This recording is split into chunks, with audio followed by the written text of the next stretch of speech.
Welcome to the Choir Conductor podcast. Each episode features a conversation with people in the choir or music education profession.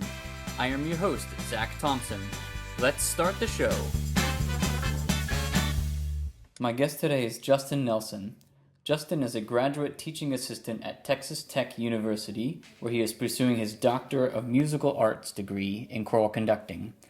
Previous to attending graduate school, he was the Director of Choral Arts at Cherokee High School in Rogersville, Tennessee. In 2014, he was named the Hawkins County Teacher of the Year. Welcome to the podcast, Justin. Hello. Hey, I'm so glad to have you on. We've kind of been crossing paths kind of indirectly for the past couple of years, but I feel like I know you more from just the brief times I met you at Austin P, just because we were both roommates with the same people there. Right. Yeah, I ended up in the Zach Thompson graduate assistant room. You left. Evidently, that's what everybody referred to it as. Nice. Speaking of graduate assistants, can you talk about your current experience at Texas Tech? Excuse me. Well, I am all of about 4 weeks into this experience. This is my first year. And I'm serving as one of the choral department teaching assistants, conducting assistants. My job consists of I am a co-director of the University Singers, which is a training level choir. And then also, I am a teaching assistant for a music ed course called Curriculum and Instruction. And then I am the graduate assistant conductor for the Lubbock Chorale, which is, they refer to it as a town and gown choir here. It is it's a hybrid university community choir, which serves as like the symphony chorus for the Lubbock Orchestra. It also has its own standalone concert series, though. So that's what I'm doing presently. Yeah, it sounds like many hats that you're wearing at once. It is, but this is the most joyfully exhausted I've ever been. Yeah, I mean, I can only imagine. I remember grad school myself, but I can't even imagine the next step up, going through DMA. But it sounds like some great opportunities that they're giving you right off the bat. Yeah. Well, I think that's kind of Professor Biela's philosophy. There are 4 choirs at Tech. I hope I'm saying that correctly. There's the University Singers, which is kind of a training level choir, a first step for someone singing. Then there's a Matador Singers, which is a men's choir, a women's chorale, and then the top group is called the University Choir.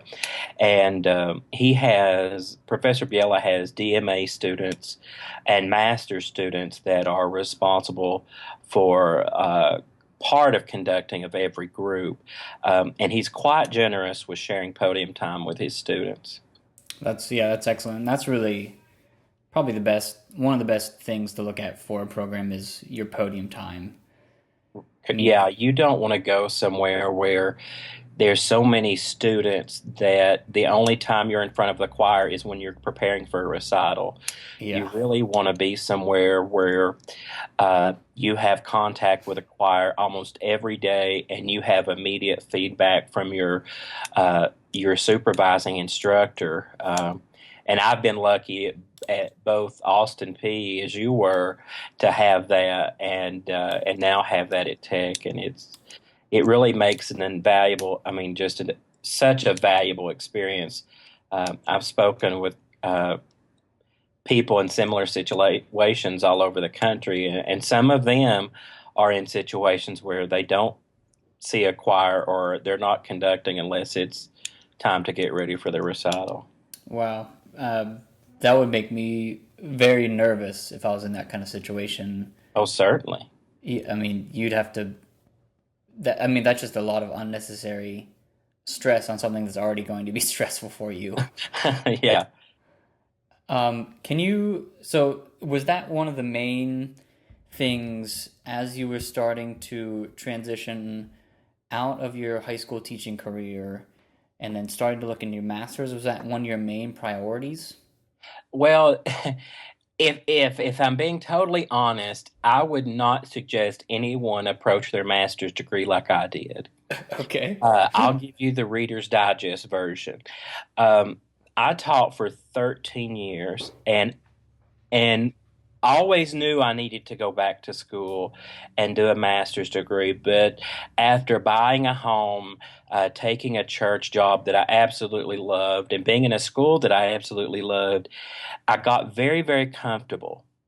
And every time I would think, oh, I need to go back to school, oh, it's not the right time, I would find an excuse somewhere. So January 6th of 2014, this is the day I'm to report back to school for the spring semester. I woke up that morning and my first thought was something has to change. Um, and it wasn't because of the school or anything like that. I was just to a point as a musician where I was no longer challenged by what I was doing, and I felt like I was just kind of stagnating. Yeah. When you're teaching high school, a lot of times, because of their ability levels, the music doesn't challenge you. The challenge becomes, okay, how do I teach this in the most efficient way, and how do I get them to experience something artistic and much more than just they can sing the right notes and rhythms. Um, and I guess after that many years, that just wasn't enough for my brain and for me. Um, and so at that point, I started looking into graduate schools. And at that point, there weren't many schools still accepting things, accepting students. Um, and I had some friends at Austin P that I'd heard the choir before. I think I heard you all in Greenville the year before. Okay. And I thought, wow, they are really doing some fantastic singing.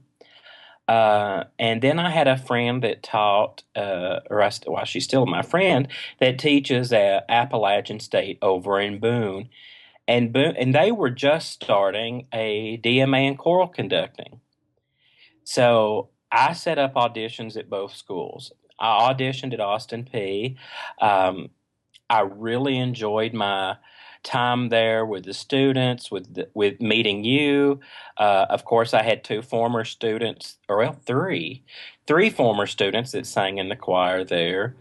That was very comfortable. I enjoyed meeting Dr. Foster, and his philosophy and mine weren't exactly the same, but we agreed on a lot, and I thought I can learn a lot from him. Um, and then I went and auditioned at Boone, and um, basically felt the same. The thing that did it, the reason I came to Austin P was the director at Boone at Appalachian State was very upfront with me. He said, Justin, we want you to come here, but we'll be honest with you. At this point, there is no more money to give out. Oh no. And I just said, well, thank you. That makes this decision much easier. Yeah. So because of the assistantship at Austin P, that's where I chose. Um, and I think it was honestly the right choice for me regardless. Um, um, so I wouldn't suggest anybody do what I did because really I waited to the point I could have ended up at a school that was not where I needed to be, but I was fortunate. Right. Yeah. That's, I mean, probably it was just kind of a sign saying this is where you should go, and that probably just made your decision a lot easier for you. Yeah, it really did. And the whole time I was looking at schools, I was wanting to stay near Knoxville, where I'm from. Uh, and so far that has happened. I keep moving further away. Uh, Yeah. Um. but s- Oh, sorry. Go ahead. but now when I was looking into a DMA program, I knew I was going to go on because I'm almost 40, and because I taught so long before I went back, I knew that I needed to go on now. because I was afraid if I started teaching again, then I would be in my 50s by the time I got around to going to a DMA. And, at that point, and not to, discourage anybody that might be in their 50s, but if I were in my 50s, I think I would just say, it's not for me. I'm not going Right. to do it. But when I started looking for a DMA program, I started the summer after my first year at Austin P, and I just put a notebook together of schools that I knew had DMA programs, and then I just started, take once or twice a week, go to their website and see what they have listed, what they're doing, kind of how their stuff is laid out. Well, yeah, so I started a folder basically. Um, and then by probably mid fall semester, I had it narrowed down to three or four schools I wanted to audition at. And then you have to be very careful because every school is going to want something different, and they are going to have extremely different deadlines. Right. I mean, you'll read some descriptions of what they want, and you'll automatically go, I don't have time to put this together. There were a couple of schools like that.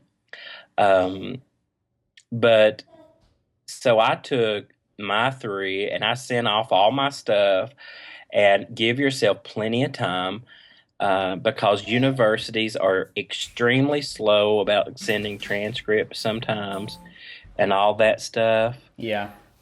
Um, so you need some extra time.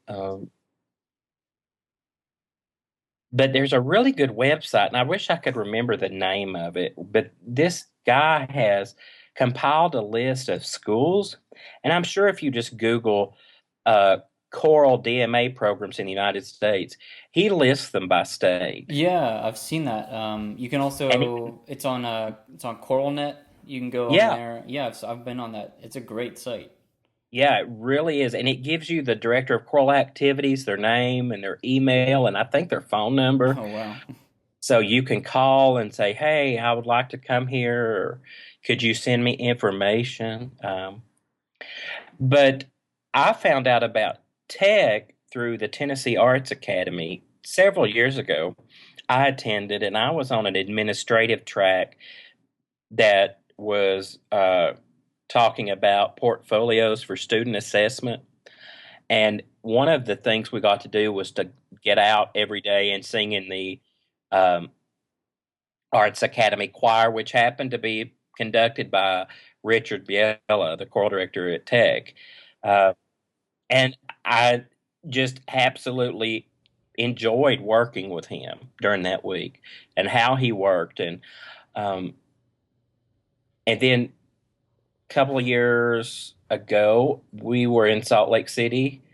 Um, Brett and Holly and I went to that in the ACDA National Convention, and I ran into him on the street. Oh, nice. And he came up and remembered me, and we talked for a minute, and that really impressed me because he, you know, not to sound over dramatic, but you want somebody that, I mean, these people are going to become your family for a few Right. years. And you want somebody that you're okay being around a lot. Um, but that really impressed me. But now the truth of it is, I did not want to come to Texas, and it had nothing to do with the school or Professor Biela, but it is so far away from uh, everybody and everything I knew growing up. But it has been a great time so far, and I really like it here. Yeah. I mean I that. think I think I made a really smart choice coming here. Yeah, I mean that's great, and that's amazing that he, I mean, took the effort and time to remember your name. Something as simple as that. When I'm sure he meets hundreds, if not thousands, of people all the all the time, and even just that little simple gesture, you know that he's going to take an interest and really go above and beyond. Well, we just had a choral retreat. for the university choir this past weekend.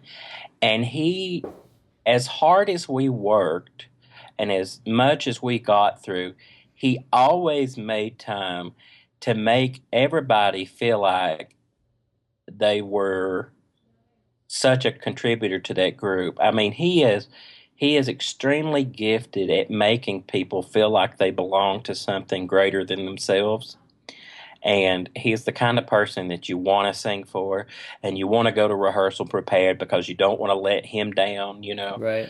Um, he's got a gift at that. I mean, he's a phenomenal musician first, but he's really quite gifted at motivating people. Yeah, and I think that's the big difference. I mean, I've sung under some brilliant musicians, genius minds, but were jerks. Yeah, and for a less, yeah, you're right. but I've also sang under the same kind of genius musical person, but actually was nice and caring, and you felt like that you were a part of the music making, not just under their control. Right, and well, yeah, and you want to sing with someone and work with someone who is much more concerned about your development than their career. Right. Um, you know, I think that's one of the benefits of singing and working with somebody who's a little older. Uh, uh, Professor Biela, has taught for a good number of years, and he doesn't have to prove his medal anymore. Sure. That's just not something I don't think he even worries about. Or if he does, he never lets us know it. Right. He's Um, already established and doesn't. he's established, so he wants to help you get established. Sure. Um, and I would suggest also, uh, everywhere I auditioned was one day except for this school, and it was fascinating. I was here. I had to come to Lubbock for 2 days, and I had 2 full days of stuff to do while I was here. Wow. I was warming up one choir. I was conducting this choir. I was working with this choir. And then he had this whole battery of musicianship tests. And I'll be honest with you, they terrified me. Oh. They terrified me. At one point, and I'm going to tell you now, I was not good at these. So I don't want anyone to think I'm bragging about this because I was horrible. He had me playing a rhythm that was like in 5/8, then to 9/8, to 6/8, to 5/8, and it had two sets of stems going down and stems going up. And I started laughing at one point. He said, "Okay, I want you to the rhythm of the stems going down. I want you to tap that in your left hand. I want you to conduct the meter in your right hand, and use that top rhythm and improvise a melody in Dorian mode." What? That is exactly the response I had. And I looked at him and I said, and I just finally said, "Why am I doing this?" And he said, "I want to know where your weaknesses are, because wherever your weaknesses are, that's where we're going to work." Okay. And I left that day knowing that whatever chink there is in my armor, by the time I graduate, I'm almost certain will be fixed. That's great. And as much as it's because I've had two conducting lessons, and he starts out every lesson with um, exercises like that. They're not as complicated as that. He wanted to see how far we could go before you just absolutely fall apart. Yeah. Uh, but that's something I would suggest also is I would try to find somewhere that not only looked for what I did well, but looked for the things that I need help on. Yeah. I mean, that's a great. And Oh, sorry. Go ahead. I mean, well, no, I mean, just really because I didn't, and maybe they noticed things at the other schools I auditioned at that I could be working towards and refining, but nothing was ever really said.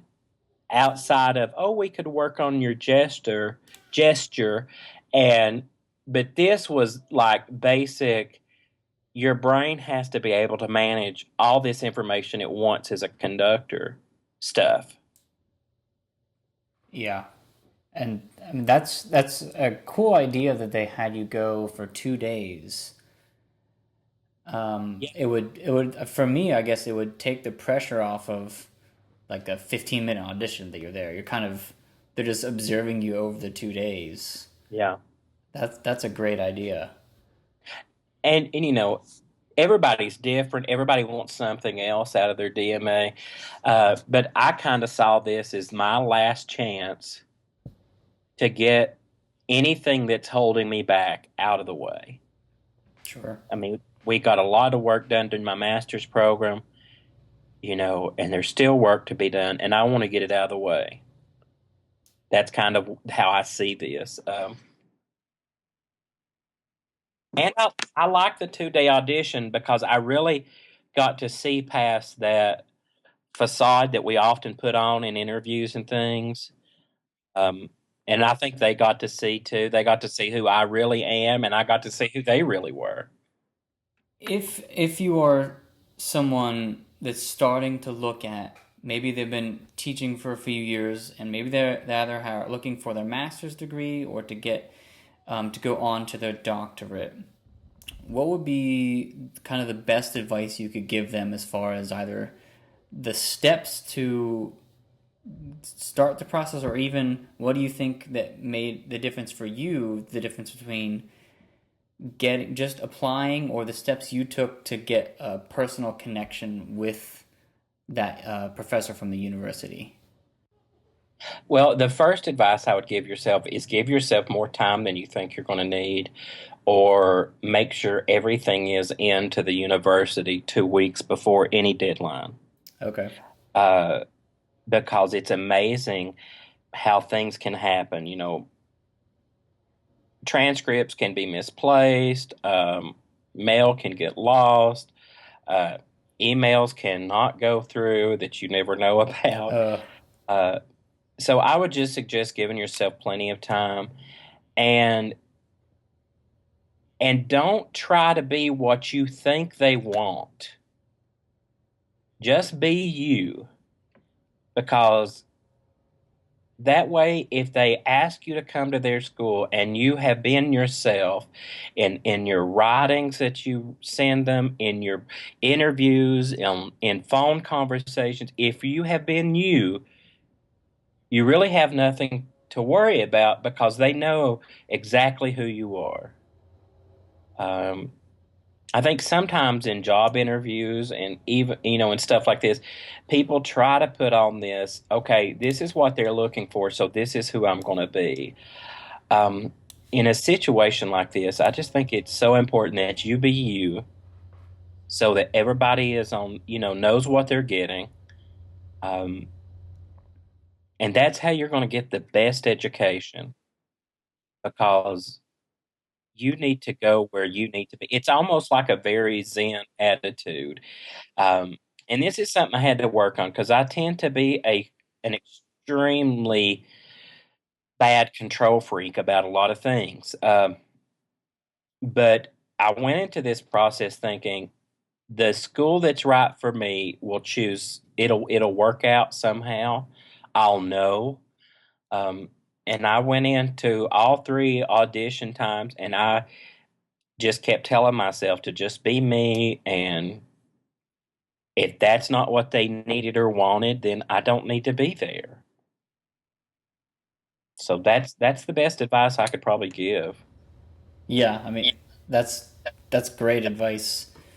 Probably it's simple in the concept, but difficult whenever you actually start to think about implementing it. I mean, you always want to, well, this is a job interview. I'm supposed to put on Right. this like little facade thing, but Right. if you are really yourself, and if you're not yourself, especially if you're going on a 2 day audition, they're gonna catch you and it's gonna break down somewhere. Oh yeah. So you might as well just be upfront Right. That's excellent advice. Well, and of course, there's little things like be pleasant Yeah. and nice and everything, which hopefully that's the truth anyway about whoever you are. Sure. Uh, um, and we were talking earlier about my accent. This is what East Tennessee sounds like, and for a couple years when I was an undergraduate, I kept trying to get rid of this. And I finally decided, this accent is part of who I am. I shouldn't try to hide it. This is just me. Yeah.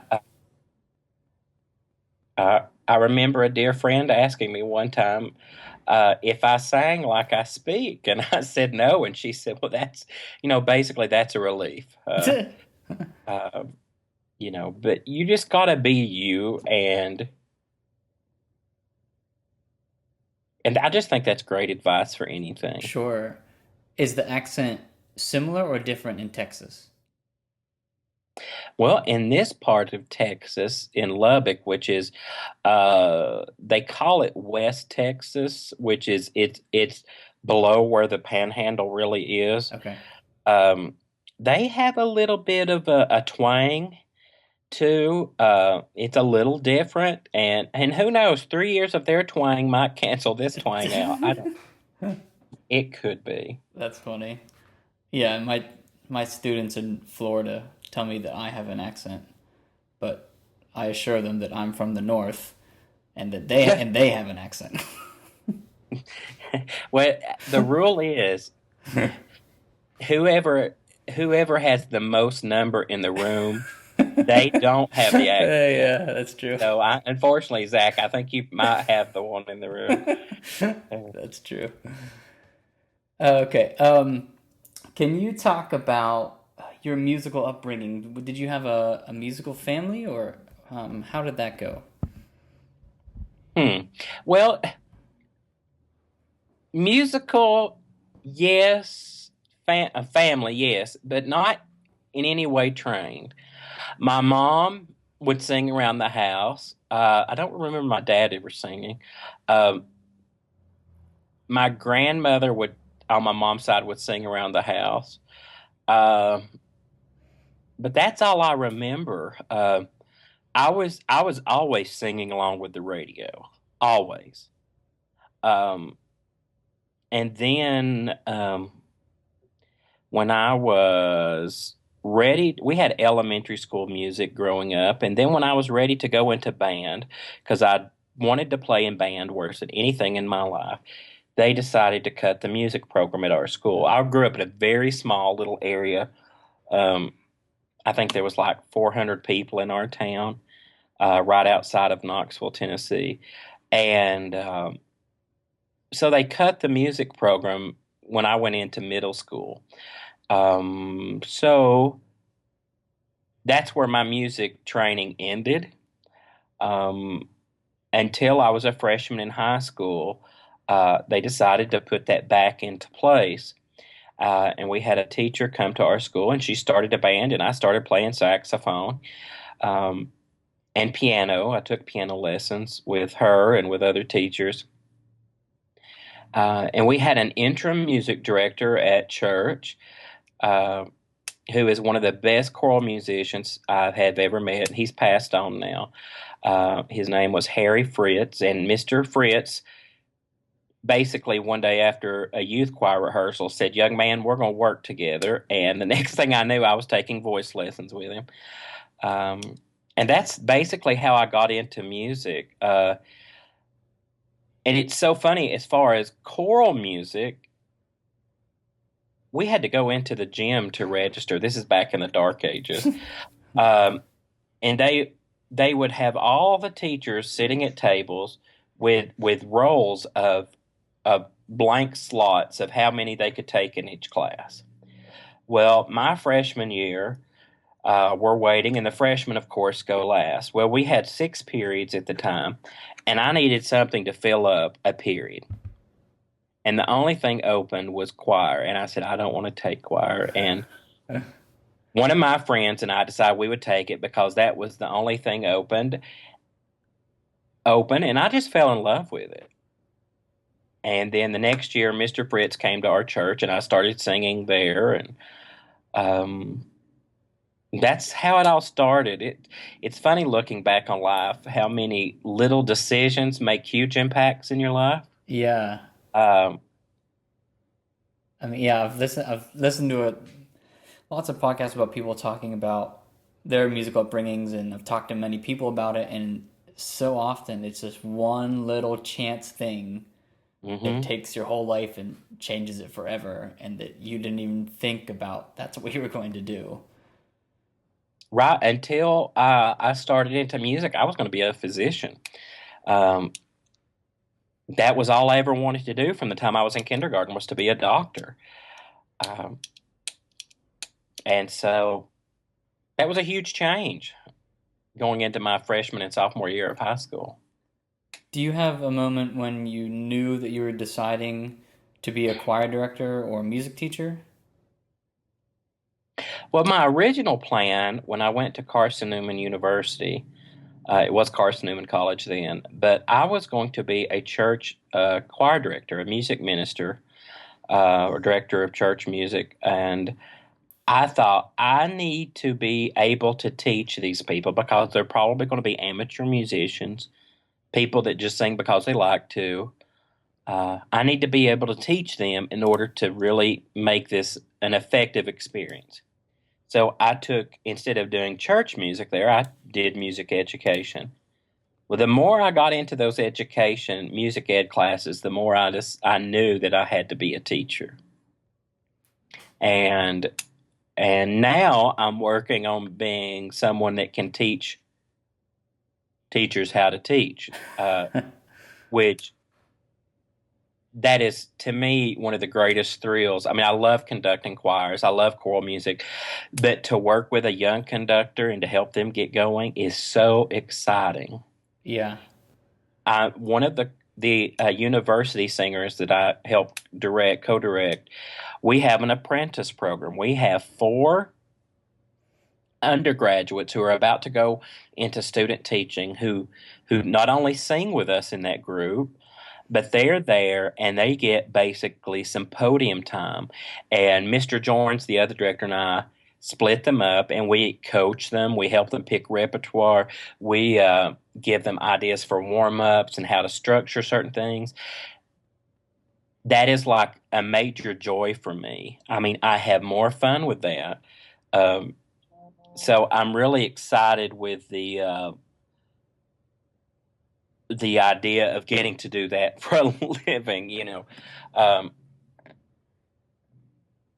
in hopefully 3 years. Yeah. That I mean, that's great that you're already enjoying it, and it's awesome to just see the small little changes, especially if your student is into it and willing and they're enjoying it, that you putting just a small bit of effort in can really just change their whole life, really. And you Oh yeah, see the big musical breakthroughs right in front of your eyes, and that's a cool moment. it really is, and I have been beyond blessed to have some amazing teachers at every level of my development, and I really hope that someday I make an impact on somebody like these teachers did me. I mean, I know that sounds cheesy, but I feel like that's the only way I can ever repay a lot of things Yeah. is to kind of pass it on to somebody else. And talking to a lot of musicians, I think that's how a lot of us feel. Yeah, I'd agree. Yeah, that's I definitely agree with that. You're kind of paying it forward because there's really no other way to explain how you got you to where you are in your life without them. So you just feel like you have to keep moving that down the line. Oh yeah. I mean my life has been so enriched by musical experiences, and I almost feel sorry for people that don't get to experience that. Um, I mean, most of the greatest experiences in my life have something to do with music. Sure. Do you Um, do you have a favorite musical experience you can think of, either As a performer or an audience member? Hmm. So many. Yeah. I mean, there's really so many of them.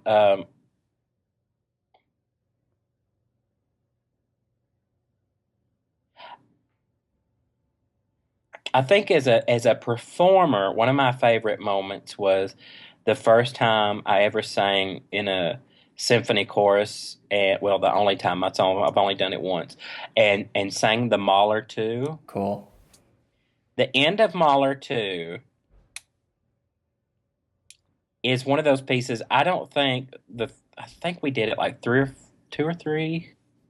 I don't know. This was like 15 years ago, but I never could finish that piece without just weeping. Mm-hmm.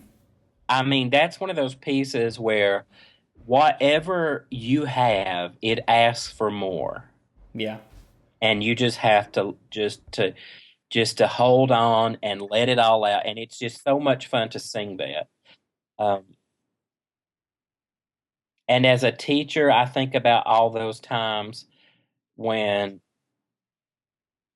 some of my favorite experiences are when students who did not like a piece when they first read through it, Oh yeah.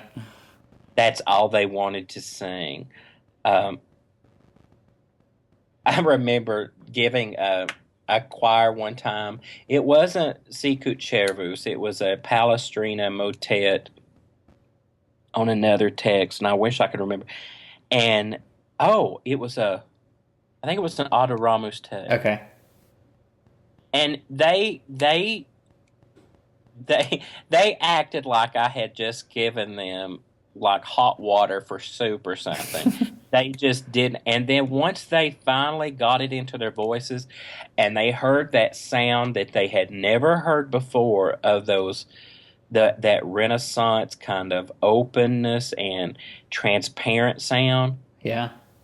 they they wanted more of that. I mean, when kids leave rehearsal and they're still singing something like that, that's beyond thrilling for a teacher. And that's great. And that's great fuel for whenever you introduce another kind of piece. Yeah, And you're like, you well, can say, "Oh, you remember this? This is its cousin," and they'd get. do you remember when you didn't like that song and you really liked it? Here's another one. Yeah, and after a little while, they go, "Okay, Nelson probably picked this out for a good reason. Let's give it a chance." Yeah, that's great. Let's see. What advice would you give your 25-year-old self? I would tell myself to smile more and not worry so much about everything. That's great advice. I think as a newer teacher, and I started when I was 22, Mm-hmm. so I think I may have figured that out by 25. But my first few years teaching, I was extremely uptight about a lot of things. Uh, Classroom management, getting everything done to the principal in a timely manner, um, you know, making sure we had all this ready and that ready, and and I think a lot of times I pass that tension on to my students. I don't think I willingly did that, but a choir is a wonderful mirror to you, whether you realize it or not. Yeah.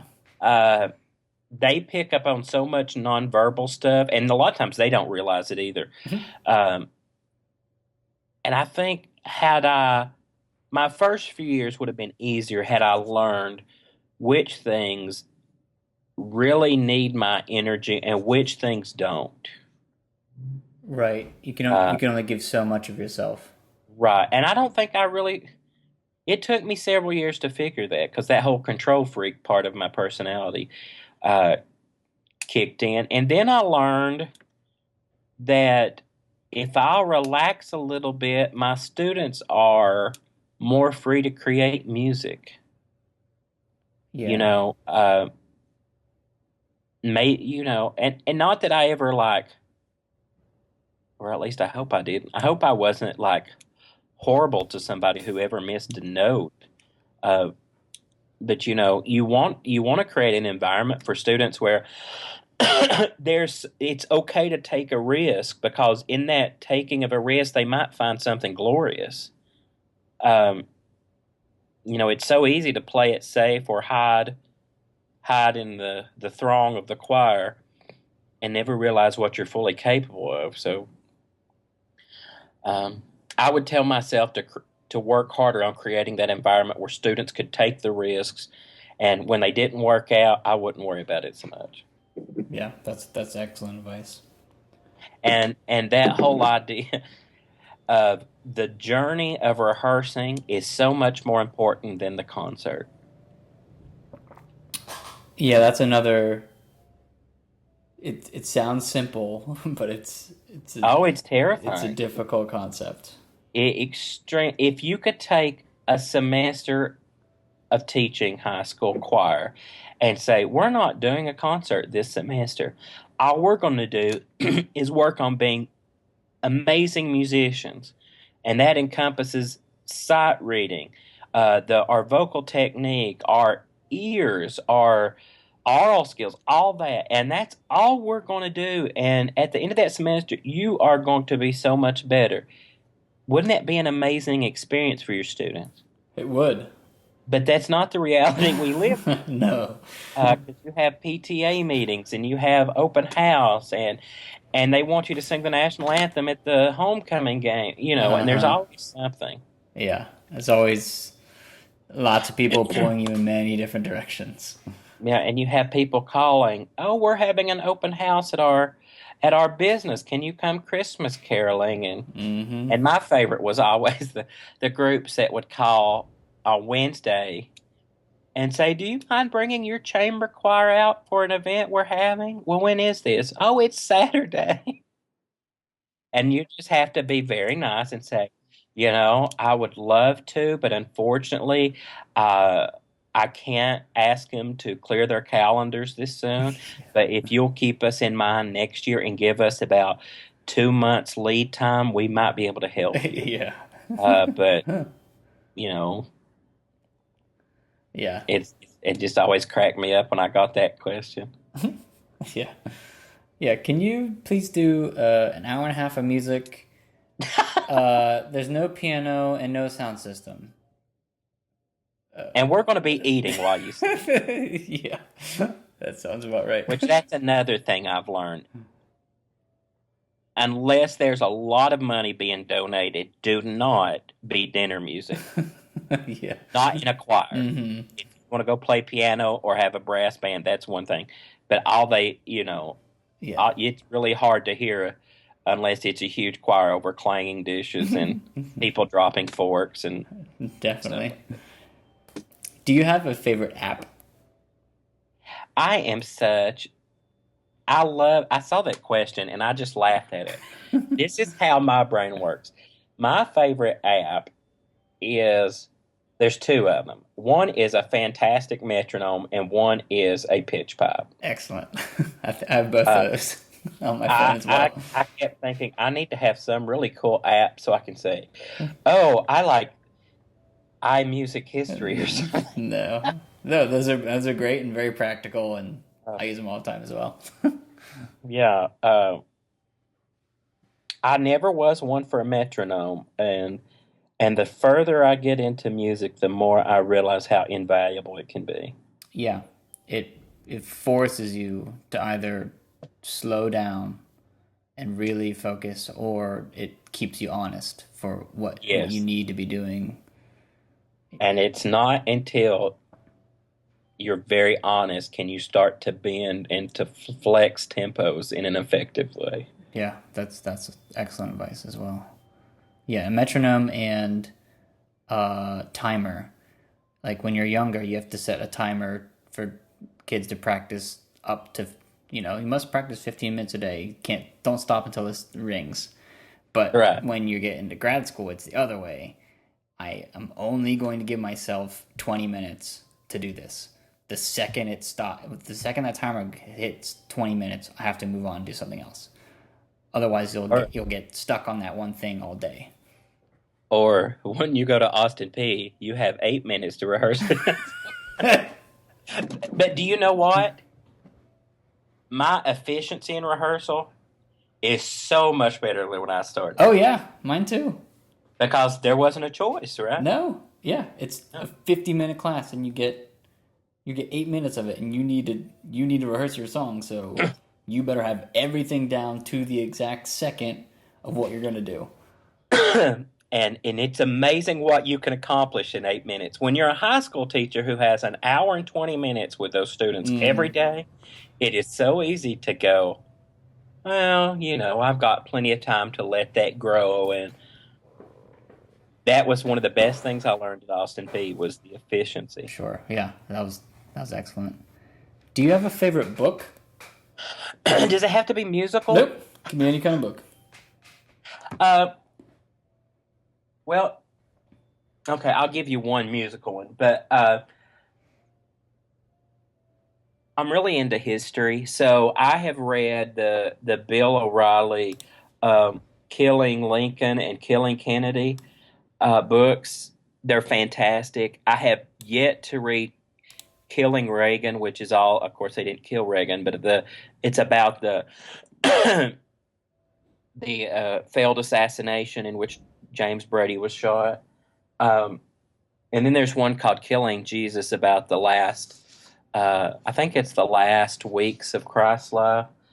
Uh, but as far as a musical book, there's a book by Eve Ely called Hoagie's Journey that it's kind of a memoir that he tells through somebody else. So it's not a biography, but it mirrors his own life. Okay. And it's one of those books that if you need recharged, if you're kind of to that point in your choral life where you're like, I need a break, that's a good book to read. I That mean, it really is. It'll kind of recharge your batteries. Um, and I've started reading the very dense book, Deep River, about Robert Shaw. okay. Uh, he has a really interesting life, but I haven't finished that one yet. Yeah, I've read the Robert Shaw Reader, and he's quite a character. He really is. The thing I like about him, though, is at least from what I've read, he always felt like he was playing catch up with everybody else. Yeah. I can identify with that because I was never the best musician in the room or anything, and I always felt like I was having to catch up with my peer group. Sure. Um, Yeah, but yeah, if you're the smartest person in the room, you're in the wrong room. that's true. So, There's a different room for you. yeah.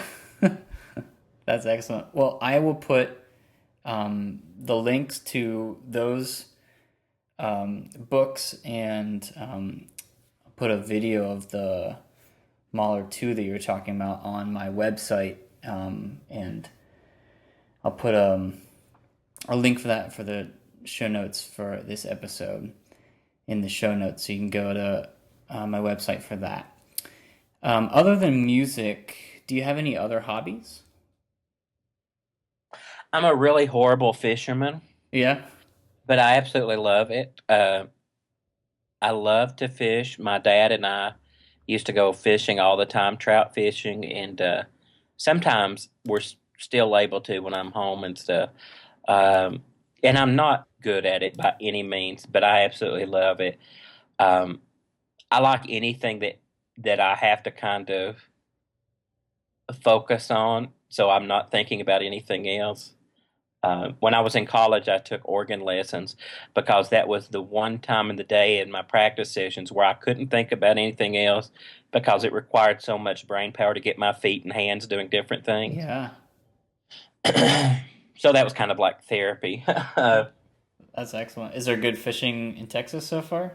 haven't gotten to go yet. Evidently, there's some largemouth bass fishing nearby. You know, Yeah, I have to I check that haven't out. gotten to try it yet. Hopefully, I think we have a fall break in a few weeks, a long weekend that maybe I'll get to do some. And that's about it. I really need more hobbies. Yeah, well, it's hard to have hobbies in grad school. Yeah. Uh, because so much of what you do ends up revolving around it. But the good thing is, I'm absolutely in love with what I'm doing, so it's okay. Exactly. Um, if this were something else I was in grad school for, I don't know. I would have to have something else to do. I'd probably go crazy. Yeah, I definitely agree. So as we're about to wrap this up, do you have what are you excited about? Either the programming or kind of events that are coming up for this season. Well, at Tech, one thing we're doing very soon is called the Choral Kaleidoscope. It's like our opening concert in the fall. We'll be the university singers. um are doing two pieces on it. One of them is one of my absolute favorite pieces. It's the excuse me, the Mendelssohn Fairlight und Frieden. Yeah. Excuse me. It's a beautiful prayer for peace that I just think is absolutely wonderful. Sure, I performed it. It's beautiful. It is, and it's just I don't know. It's one of those pieces where it's like a composer's way of saying simplicity can be absolutely stunning. It's kind of like the Mozart Ave Verum Corpus, Right. where it's not inherently complicated, but it's absolutely breathtaking. Um, we are doing some amazing rep in university choir.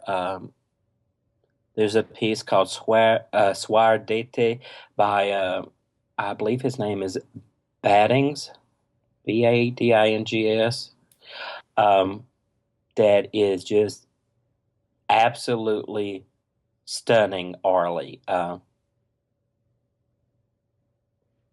Yeah. And it's in French, which I just love singing in French.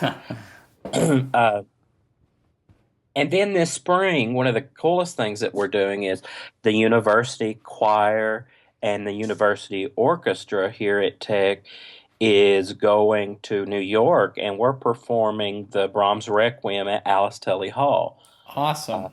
there in Lincoln Center. So that's going to be a fantastic experience. It's been several years since I've been in New York, and I absolutely love it there. Yeah. I've And to do great music there with great people, it's just going to be so much yeah, fun. Brahms Requiem is definitely one of those mountaintop pieces that everyone should do at least once in their life. Oh, certainly. When are you going to be in New York? I believe it's in May, Oh, okay. I was gonna say I'm going in mid to late May. early April. I didn't know if our trips would have Yeah. intertwined. Um, and I'm not sure what's going to happen next year, but for now, I'm just excited to be here, I guess. Yeah. Well, thank you so much for agreeing to do this. Before we go, is there anything else you want to add or say? No, I think I've rambled quite enough tonight. Um, but if there's a part of you that wants to continue your education, I would do it sooner than later. Um, that's one thing that I kind of kicked myself for, that I waited so long. When I started teaching, my plan was to teach for a year, then go on to get my master's. Um, I don't think that's a good plan either. It's probably better that you have some teaching experience first, maybe at least 2 or 3 years, especially if you're considering doing a DMA. um, that's something everyone in the DMA program here, except for one student, but she's had a lot of conducting experience with like community and children's choirs and stuff like that. A lot. I mean, just a wealth of it. Everybody there has teaching experience. And I just think that serves you so well because you know how to relate to people, you know how to motivate people. Hopefully, you know how to break things down so that they can be successful. Because sometimes some of the music we ask students to do is quite daunting. Uh, so we have to be able to break it into chunks that are manageable so they're successful. Yeah, I could not agree more. Well, thank you so much for being a part of this podcast, and good luck with your upcoming semester at Texas Tech. All right. Thank you.